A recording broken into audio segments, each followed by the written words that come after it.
Hello students, we are going to study poem 2.1 Comparisons. The poem is by an anonymous poet, means the name of the poet is unknown. The poem is a string of opposites. Comparisons are made with opposite pairs having at least one common feature.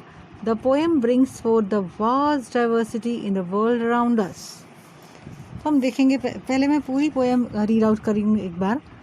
Fast as a spaceship, slow as a snail, big as a dinosaur, small as a nail, fierce as a tiger, gentle as a lamb, sour as a lemon, sweet as jam, dry as the desert, wet as the sea, square as a house, round as a pea, cool as a cave, warm as toast, noisy as a road drill, quiet as a ghost, strong as an ox, weak as kitten, hard as a rock, soft as a mitten, dark as a tunnel, light as the moon, night time, midnight, daytime, noon, tall as a giant, short as an elf, crooked as a mountain path, straight as a shelf. The world is full of opposites, so think of some yourself. Line by line अब हम इसका meaning देखेंगे. Fast as a spaceship, तो यहाँ पर comparison किया गया है दो चीज़ों का. एक तो बहुत फास्ट है जैसे कि स्पेसशिप, अंतरिक्षयान, और जो दूसरी चीज़ है वो घोंघा, स्नेल. स्नेल का मतलब होता है घोंघा, जो रेत के किनारे हमको समुद्र के किनारे मिलता है, वो बहुत ही स्लो होता है. तो यहाँ पर दो चीज़ों का कंपैरिजन किया गया है, उसकी स्पीड का, स्पेसशिप और स्नेल. नेक्स्ट है big as a dinosaur, small as a nail. दो चीज़ों का कंपैरिजन है, जितना बड़ा जितना कि डायनासोर, और छोटा छोटा से छोटा क्या हो सकता है, जैसे कि नेल, एक कील. यहाँ पर साइज का कंपैरिजन है.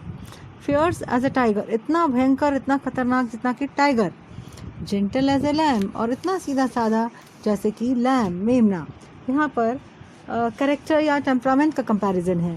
सावर एज ए लेमन, यहाँ पर टेस्ट है, इतना खट्टा जितना कि नींबू, लेमन. स्वीट एज जैम, और इतना मीठा जितना कि जैम. यहाँ पर टेस्ट का कंपैरिजन है. ड्राई एज द डेजर्ट, इतना सूखा जितना कि रेगिस्तान. वेट एज द सी, और इतना भीगा हुआ गीला जितना कि सी, यानी समुद्र. ये प्रेजेंस ऑफ वाटर का कंपैरिजन है यहाँ पर. स्क्वायर एज अ हाउस, इसे स्क्वायर शेप का जैसे कि घर, और ऐसा गोल जैसा कि एक मटर का दाना, ये शेप है. कूल एज ए केव, इतना ठंडा जितना कि एक गुफा, और वार्म एज टोस्ट, और इतना गर्म जितना कि टोस्ट. यहाँ टेम्परेचर का कंपैरिजन है. Noisy as a road drill, कितना शोर वाला जितने की रोड ड्रिल होती है.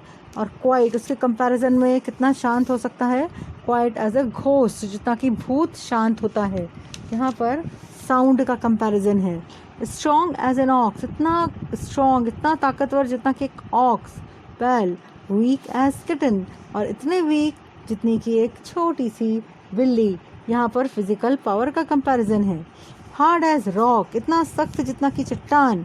सॉफ्ट एज अ मिटन, और इतनी सॉफ्ट जितने की सॉफ्ट हैंड ग्लव्स. यहाँ पर फर्मनेस का कंपैरिजन है. डार्क एज अ टनल, इतना अंधेरे वाली जगह जितना कि एक सुरंग, टनल यानी सुरंग. लाइट एज द मून, और इतनी रोशनी वाली जगह जितनी कि चांदनी. यहाँ ब्राइटनेस का कंपैरिजन हो रहा है. नाइट टाइम, मिड नाइट, और रात का समय है तो आधी रात, और डे टाइम नून, और अगर दिन का समय है तो वो दोपहर का समय है. इसमें पीक का कंपैरिजन है. टॉल एज अ जाइंट, इतना लंबा जितना कि एक जायंट, एक विशाल राक्षस.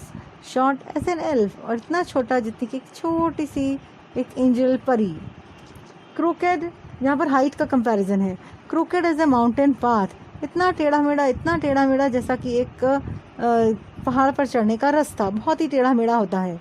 स्ट्रेट एज ए शेल्फ, उसके कंपैरिजन किससे हुआ है, एक शेल्फ से जो कि बिल्कुल स्ट्रेट होती है.